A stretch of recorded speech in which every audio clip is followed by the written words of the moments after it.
At the family gift exchange, I thought I was finally doing something that mattered. Not jewelry, not some designer bag, not a wad of cash shoved in an envelope like usual. This time, I gave my sister something real. Something that should have meant more than anything else. When it was my turn, I walked over to Megan and handed her a plain white envelope. No wrapping paper, no shiny ribbon, just her name written in black ink across the front. I sat back down, my chest tight with anticipation. She opened it. At first, her expression was confused. Then cautious. She pulled out the letter, scanned it quickly once, then read it again slower, lips moving. Inside, I'd explained how I found out she was $8,300 short on tuition for her final semester, how she'd already missed her first payment, and how I stepped in and paid it in full. I even attached the university's receipt and confirmation. The room was quiet enough to hear the clock ticking in the kitchen. For a moment, I thought, maybe, just maybe, she'd understand. Maybe she'd realize what I'd just done for her. Instead, she laughed. And it wasn't nervous or grateful. It was cruel. Mocking. She held up the letter like it was a punchline and sneered, "He thinks money can make up for the fact that we don't need him." The whole room erupted. My dad clapped his hands together like it was comedy night. My mom covered her mouth, tears in her eyes from laughing so hard. Even Grandma Susan gave a little snort. I just sat there. My ears burned, my heart hammered, but my face didn't move. After a long pause, I leaned forward, reached out, and took the letter back from Megan's hand. My voice stayed calm. Too calm. "I guess you'll have some free time next spring."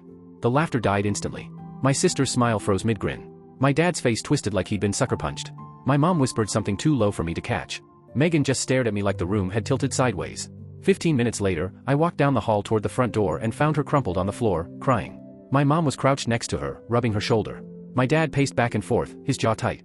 Both grandmothers sat silently on the stairs, their faces unreadable, like they couldn't decide if this was tragedy or entertainment. I reached for the front door. My dad stepped in front of it, blocking me. "Where do you think you're going?" "I'm leaving." "Not after that little performance. You ruined Christmas." His voice dripped with authority that didn't land. My mom nodded from behind him. Megan called out between sobs, "You're seriously just leaving?" I looked around, the hallway garland still dusty from last year, the cheap lights flickering, the family that seemed more like strangers every second. I closed the door, took off my coat, walked back to the table and sat down. Everyone followed, uneasy, like they weren't sure who was running the room anymore. I leaned back in my chair and said, steady and clear, "Here's how it's going to be now." Nobody moved. My sister sniffled, face red and blotchy. My mom's lips trembled like she couldn't decide whether to cry or lash out. My dad looked ready to start one of his righteous speeches, but I didn't give him the chance. For years, I've been this family's emergency fund. Whether you admit it or not, you've all gotten comfortable with the idea that if something goes wrong, Kevin will fix it. Tuition? Fixed. Groceries when dad lost his job? Fixed. New washer, new fridge, plane tickets, 2 cars you couldn't afford to repair? Fixed, fixed, fixed. I looked each of them in the eye. Silence. Not one argument. I let the weight of it hang before I added, "That ends tonight." Megan stared at her lap.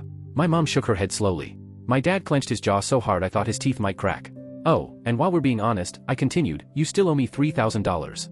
I loaned it to you last spring. You promised you'd pay it back." My dad cut in quickly. "We said we would. And we will." I nodded. "Good. I'd like to see that. But I'll be honest with you, I've already written it off in my head." That hit harder than I expected. My mom flinched like I'd just stabbed her pride. My dad's nostrils flared. "So now you think we're thieves?" he shot back. "No," I said. "I think you're comfortable. Comfortable owing me things. Comfortable assuming I'll always be here to keep the lights on." Then I turned to Megan. "And you, if you want to graduate, you'll get a job.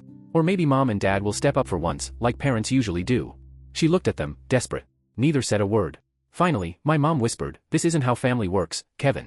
We don't threaten each other."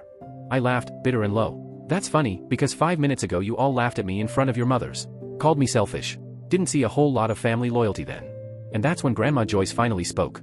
Her voice cut through the air like glass breaking. "He's right. I saw what you did. And don't think I forgot how you borrowed money from me and never paid it back." All heads turned. My mom's face drained white. Then Grandma Susan chimed in, shaking her head. "I always thought you spoiled Megan too much. And now look." She bit the hand that fed her and cried when it stopped. The ground shifted. The matriarchs weren't backing my parents this time. My dad stood again, slower this time, his voice lower. "So what? You're just done with us now?" "No. I'm just done being used." "You're selfish." I shrugged. "If protecting myself makes me selfish, then fine. But from now on, when you need something, don't call me." The room was silent, every word echoing. Megan finally muttered, "Broken, I'll get a job." She looked like the thought of retail was worse than jail time. My mom mumbled something about trying to help. My dad said nothing. I stood up, walked into the kitchen, and poured myself a drink. Nobody followed. Nobody dared. But deep down, I knew this wasn't the end. Not even close. It was only the beginning. I didn't hear a single word from them for days. No apology, no explanation, just silence. Like they thought if they kept their heads down long enough, I'd crawl back, wallet in hand, and we'd all pretend none of it ever happened. The first crack in that silence came from my mom. 5 words. "I hope you're proud of yourself." That was it. No question mark, no dramatic essay like she usually sends, just a jab, sharp and cold. I didn't respond. I didn't need to. She wasn't reaching out to make peace. She just wanted to land one more punch without having to look me in the eye. After that, nothing. Megan went completely dark. My dad, the king of denial, stayed right on brand and acted like I didn't exist. I knew exactly what they were doing. In their minds, this was still salvageable. They were banking on me cooling off, realizing I'd been too harsh, and showing up at the next birthday or Sunday dinner, gift bag and credit card in hand like always. But they weren't ready for this version of me, the one who didn't need them, and more importantly, didn't want to. A week later, my phone rang. Grandma Joyce. She didn't waste time with pleasantries. The first thing she said was, "We're having lunch. I'll pick you up." When she showed up, she looked ready. Like she'd been waiting for this exact moment since Thanksgiving. We went to a small diner near my apartment, and as soon as we ordered, she leaned in and dropped it on me. "Your parents are in a mess, and they don't want you to know." And then it spilled out. My mom was behind on 2 credit cards. My dad's freelance jobs had dried up, again. Megan had been rejected from every internship because her transcript still showed a financial hold, and she hadn't told anyone she was basically one missed payment away from being dropped altogether. And the best part? They'd been covering it up with the usual fake confidence, acting like everything was fine, like they had some grand plan. Joyce looked at me and said, "They want you to come back, smile, eat dinner, maybe bring a gift. They don't have anything to offer you except guilt." I just nodded. Didn't say much. I was more interested in what they were going to do now that their little ATM machine had unplugged itself. Then Joyce sighed, heavy, and added, "Oh, and your mom's been telling people you're not doing well. That you snapped under pressure. That maybe you need time off, a vacation, therapy. She's painting you as the broken one." I actually laughed out loud. So she'd rather tell people I'm unstable than admit she relied on me to raise her second kid? Joyce didn't laugh. Her face looked tired. "They won't apologize. Not because they don't feel guilty, but because they don't want to owe you that, too. You're the only adult in that family, and they hate you for it." That one hit me. Harder than I wanted to admit. When I got home, I saw 3 unread messages from Megan. The first, "Hey." The second, "Can we talk?" The third, "I got a job at Lark. It's retail, but it's something." Lark, God. That sad little store at the edge of the mall where rhinestone hoodies and sequin sweatpants went to die. Everything was always on sale because no one wanted to pay full price for their junk. I knew she was miserable. But I didn't respond. 3 days later, another message from Mom. "We're proud of you for being responsible. Hope you can forgive us soon." Forgive them? Forgiveness is a transaction, and they were already so deep in debt with me it'd take a lifetime to break even. Then came something strange, from my dad, of all people. A photo. Our dinner table set for 5. My chair empty. Caption, "You belong here." Suddenly they wanted to play the emotional card. The same people who laughed in my face when I tried to help were now acting like I'd abandoned the sinking ship. Like I owed them loyalty because of a shared last name. Then came the voicemail. Megan's voice, crying again, but this time it was different. Less performative. More desperate. She said she couldn't make rent. Her job barely covered gas. She didn't know how she could juggle school and work. And then, quietly, she said something I never expected. "I miss how things used to be." I stood there replaying it, over and over. And yeah, I missed how things used to be, too. Back when thank you wasn't a foreign language. Back when my parents remembered who paid for the roof over their heads. But those days? They were gone. And they didn't realize yet just how deep this cut was going to go. That voicemail sat there for 3 days. I didn't delete it. Didn't respond. Just let it hang like a ghost of a past I wasn't sure had ever really existed. Megan wanted things to go back to normal. But the truth was, there never was a normal. There was just me buying silence. Then, out of nowhere, my mom showed up at my door. No call, no warning. Just buzzed the building like she was dropping off takeout. I almost didn't let her in. But curiosity got the better of me. She looked smaller in person, worn down. But her face still carried that same mix of false wisdom and quiet manipulation. She stepped inside without asking. "We need to talk." "Talk," I said flatly. She launched right in. Megan was drowning. The job wasn't enough. She was failing classes. The financial office wouldn't let her register for finals. My mom kept trying to steer it toward family, how much they loved me, how proud they were. I let her talk. Then I named my price. "You want help? Fine. But I'm not covering anyone else's mistakes anymore. You and Dad are her parents, not me." She blinked, silent. I pressed on. "You want Megan to graduate? Then figure it out yourselves. Sell something. Cancel your getaways. Skip the anniversary dinner. Get creative." She opened her mouth, probably to talk about how hard they had it. I cut her off. "And the $3,000 you owe me? I'll need that by the end of the year." Her face felt like I'd slapped her. "I know you won't have it," I added. "But I'm done pretending. Every time you dodge it, I'll remember exactly what I'm worth to this family." Her eyes filled with tears. "This isn't fair. You're punishing all of us for one moment of laughter." I shook my head. "No. I'm punishing you for a decade of pretending your financial problems were my responsibility." She didn't argue. She just left. Quietly. But I knew that silence wasn't peace. It was the sound of a storm building. A week later, my phone rang. Not a text. Not a voicemail. An actual call. It was Megan. Her voice sounded smaller than I remembered. She said she understood now. That she didn't expect anything from me. That she just wanted me to know she'd picked up a second job, tutoring kids after school, and was already in touch with financial aid. She said she wasn't asking for money, just a second chance at being a better sister. I didn't say yes. I didn't say no. I just told her, we'll see. Then something strange happened. Grandma Joyce invited me over. When I showed up, she was sitting in her living room, a satisfied little smile tugging at her lips. She handed me a folder. Inside, printouts, screenshots, receipts, emails. Years of them. A full paper trail of the money I'd poured into that family, loans, gifts, appliances, cars, tuition, you name it. 5 years of proof. I looked up. What is this? She leaned back in her chair, calm as ever. Evidence. In case they try to rewrite history. Then she added something else. Grandma Susan was quietly updating her will. Cutting back on what my parents would get. Increasing my portion instead. I didn't ask for it. I didn't even want it. But it was happening. Joyce's voice was steady, but her eyes burned. We're tired of watching you be used. If they don't want to change, then we will. It didn't feel like revenge. It didn't even feel like victory. It felt like justice. And maybe the first step toward balance. By mid-February, I'd grown used to the quiet. No more late-night emergencies from my mom. No texts from my dad, pretending to care about me before sliding into another request. No fake guilt trips. Just silence. And for the first time in years, it was peaceful. Megan hadn't messaged since her voicemail. I ran into her twice by accident.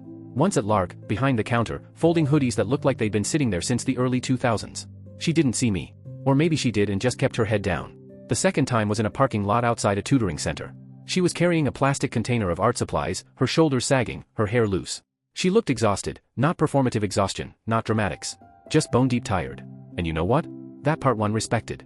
She was working. She was actually doing it. Then one night, around 9 p.m., I got a text from my dad. You really don't need us, do you?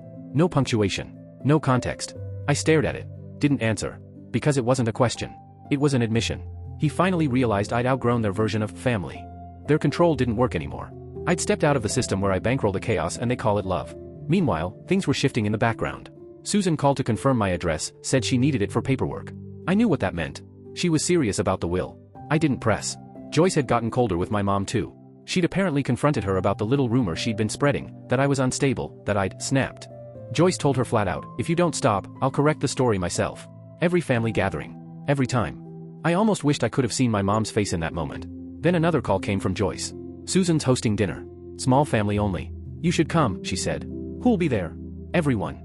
I almost said no. God, every part of me wanted to burn that bridge and let them sit in the ashes. But the way Joyce said it, it didn't feel like peace she was offering. It felt like power. Like she was telling me, this is your moment. Go claim it. So I went. Susan's house was exactly the same. Same old wreath, same cinnamon-scented candles that clung to the curtains. My mom opened the door. Didn't say hi, just stared at me for a second, like she wasn't sure which way this would go. Then she stepped aside. My dad was already planted at the table, like nothing had ever happened. Megan sat across from him, hair tied back, eyes down, clinging to her water glass. Nobody moved first. Dinner was stiff. Joyce tried to cut tension with small talk about a cousin's new baby. Nobody cared. Everyone was just waiting. Finally, Susan leaned forward at the head of the table and turned to Megan. How's work? Megan lifted her eyes.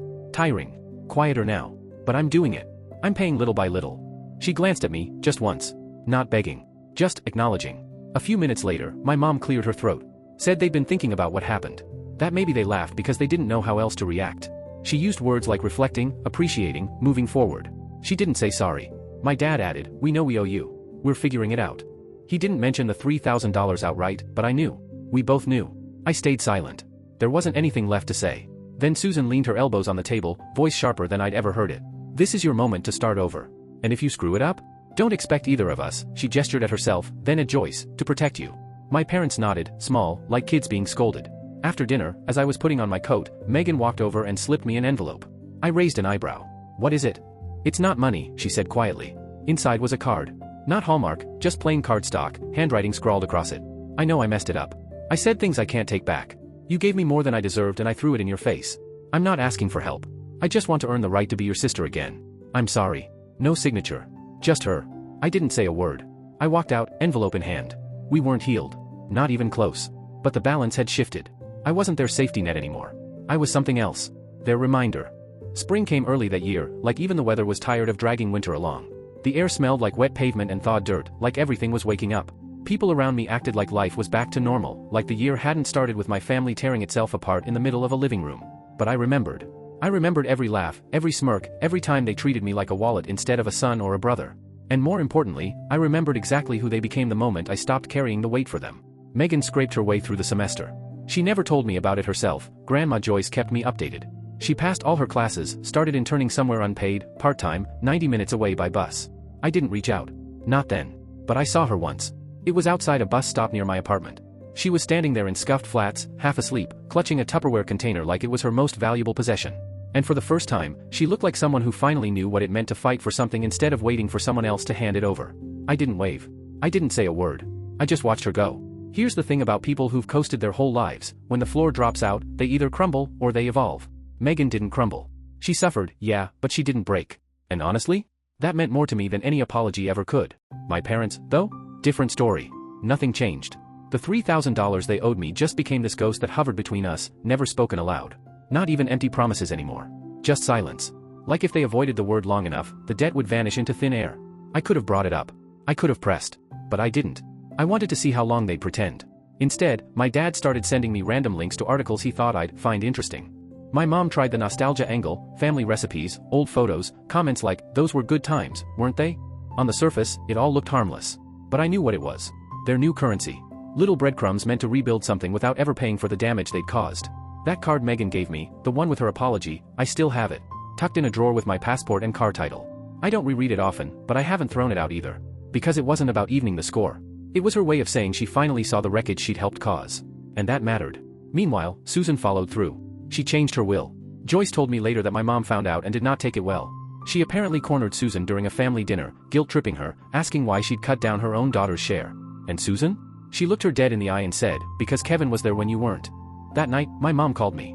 She didn't bring up the will directly, but she danced around it, saying, "I hope you don't think we've been ungrateful." I answered simply, "You still haven't paid me back." The silence on the line stretched so long I thought the call had dropped. Then she finally said, "We will soon." But the way she said it, too careful, too rehearsed, I knew it was just another delay. That was 3 months ago. Still haven't seen a dime. And at this point? It's not about the money. It's about the principle. About proving that I don't forget. That I won't forget. Now, we talk occasionally. Holidays. Birthdays. Polite surface level stuff. I'm cordial, respectful, but there's a distance they can't cross anymore. That unspoken loyalty I used to give freely? Burned out. And I'm not rebuilding it for them. Megan's still working. Still tired. But she's never asked me for a cent. Never treated me like the solution again. And that's why I've started replying to her messages. Slowly. Carefully. We're not close. Not yet. But for once, it feels real. My parents still act like everything's back to normal. But it's not. And it never will be. Because this version of me, the one they created the night they laughed in my face, isn't the one who picks up the pieces for everyone else. Not anymore.